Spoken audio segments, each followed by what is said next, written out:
Intéressons-nous tout d'abord au chômage dit classique. Il renvoie à l'analyse que font les économistes néoclassiques du chômage. Rappelons que ces économistes sont à l'origine du modèle de base du marché du travail vu dans le chapitre précédent. Ils considèrent que le marché du travail, comme tous les autres marchés, est capable de s'autoréguler, c'est-à-dire d'atteindre une situation d'équilibre où l'offre de travail est égale à la demande de travail. Cette autorégulation se faisant grâce à la flexibilité du salaire. Ainsi, pour ces économistes, le chômage est dû à un coût du travail trop élevé. Le coût du travail étant l'ensemble des dépenses supportées par l'employeur pour l'utilisation d'une unité de travail. Le coût du travail se compose tout d'abord du salaire net qui est directement versé à l'employé, auquel s'ajoutent les charges sociales salariales. Ces deux premières composantes formant le salaire brut. Il faut encore ajouter les charges sociales patronales pour obtenir l'intégralité du coût du travail.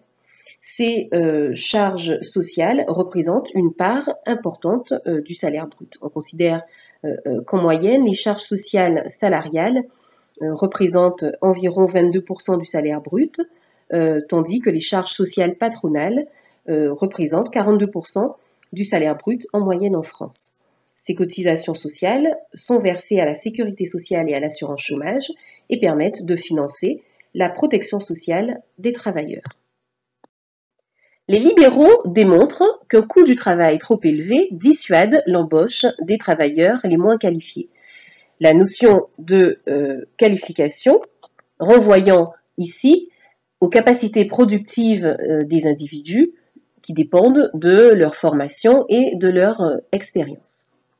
D'une manière générale, les néoclassiques retiennent l'hypothèse de rationalité des agents économiques.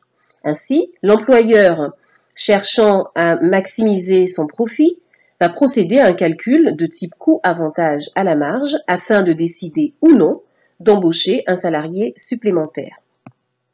Il va donc comparer le coût marginal du travailleur supplémentaire, c'est-à-dire le supplément de coût du travail induit par celui-ci, avec sa productivité marginale, à savoir le volume de production supplémentaire que va lui rapporter l'individu. L'employeur ne décidera d'embaucher le travailleur supplémentaire que si son coût marginal est inférieur ou égal à sa productivité marginale. Or, les travailleurs peu qualifiés ont une productivité relativement faible. Par conséquent, lorsque leur coût est élevé, du fait de l'existence du SMIC auquel s'ajoutent les nombreuses cotisations sociales, les employeurs ne sont pas incités à les embaucher car leur coût marginal est rapidement supérieur à leur productivité marginale. Au terme de ce raisonnement, nous pouvons conclure que la mise en place du SMIC, le salaire minimum, et d'une protection sociale assise sur les salaires aurait conduit à une augmentation du coût du travail affectant l'emploi des travailleurs peu qualifiés. Les employeurs étant de plus en plus incités à substituer du capital au travail non qualifié, ce type d'emploi étant fortement substituable. Tout ceci augmentant le taux de chômage dans l'économie. De plus, un coût du travail trop élevé pénaliserait la compétitivité des entreprises résidentes. En effet, l'élévation du coût du travail entraîne une augmentation des coûts de production supportés par les entreprises qui se répercutent généralement sur les prix pratiqués par celles-ci, nuisant alors à leur compétitivité prix. D'autre part, l'augmentation des coûts de production peut également affecter les profits des entreprises qui auront alors beaucoup plus de difficultés à investir, notamment en R&D. Il peut en résulter une détérioration de leur compétitivité structurelle. Tout ceci étant particulièrement problématique dans un contexte de commerce international, obligeant les entreprises à accroître sans cesse leur compétitivité afin de survivre en conservant leur part de marché ou en les accroissant. En plus, dans un contexte d'internationalisation de la production. Ainsi, une entreprise qui ne trouverait pas sur un territoire les conditions d'un accroissement de sa compétitivité pourrait être tentée de délocaliser son activité dans un autre pays. Pour conclure sur ce point, la baisse de la compétitivité des entreprises du fait d'un coût du travail trop élevé est susceptible d'affaiblir le potentiel de croissance de l'économie. Il en découle un recul de l'emploi et une montée du chômage. Face à ce double constat, les économistes libéraux préconisent d'alléger le coût du travail. Si la remise en cause du SMIC est difficilement envisageable en France aujourd'hui, il convient, d'après ces économistes néoclassiques, d'en limiter considérablement l'évolution. Tout d'abord en désindexant le SMIC sur l'inflation, c'est-à-dire l'augmentation des prix, et deuxièmement en renonçant à l'objectif de rapprocher le SMIC de la moyenne des salaires afin de réduire les inégalités. Par ailleurs, ces économistes insistent sur la nécessité de réduire les charges sociales et en particulier celles qui incombent à l'employeur. Plusieurs dispositifs allant dans ce sens ont été envisagés et ou mis en œuvre en France. Tout d'abord, les différents gouvernements depuis 1993 ont mis en place des mesures d'exonération de charges au voisinage du SMIC.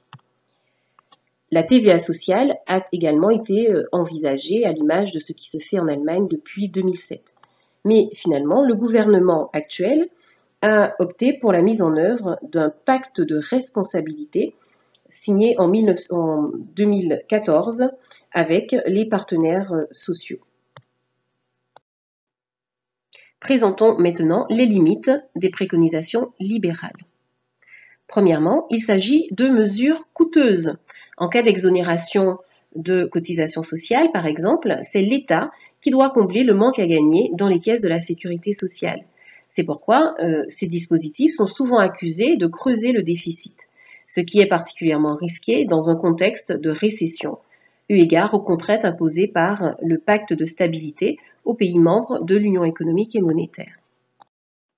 En outre, les mesures d'exonération de charges patronales présentent de possibles effets pervers. Par exemple, l'effet d'aubaine. Certaines entreprises bénéficiant des allégements de charges auraient embauché même en l'absence de cette aide. Ainsi, leur octroyer ce type d'avantage fiscal constitue un gaspillage d'argent public. Autre effet pervers possible, l'effet de substitution. Celui-ci consiste à substituer le travail non qualifié à du travail qualifié. Les travailleurs non qualifiés permettant aux entreprises de bénéficier des exonérations de charges. Le risque dans ce cas est de nuire au potentiel d'augmentation de la productivité en privilégiant les emplois non qualifiés aux emplois qualifiés. Enfin, les solutions libérales sont susceptibles également de provoquer ou d'aggraver un choc de demande négatif. Premièrement, la moindre évolution du SMIC souhaitée par les libéraux est de nature à affecter la progression de l'ensemble des salaires. Le SMIC servant de référence à la négociation salariale entre partenaires sociaux. Ainsi, la contraction des salaires risquerait d'amoindrir la consommation et, partant, la croissance économique. Par ailleurs, la baisse des cotisations sociales préconisée également par ces économistes est de nature à remettre en cause le financement de la protection sociale. Rappelons que celle-ci repose sur un système d'assurance qui protège à la fois directement les individus et indirectement l'économie, puisque les cotisations payées par les individus leur donnent droit à des prestations lorsqu'ils subissent un risque social, c'est-à-dire un événement affectant leurs revenus, par exemple une situation de chômage. Et les prestations versées permettent aux individus de continuer à consommer, ce qui entretient la croissance économique. Par conséquent, les cotisations constituent un salaire différé permettant à la protection sociale de jouer un rôle de stabilisateur automatique dans l'économie.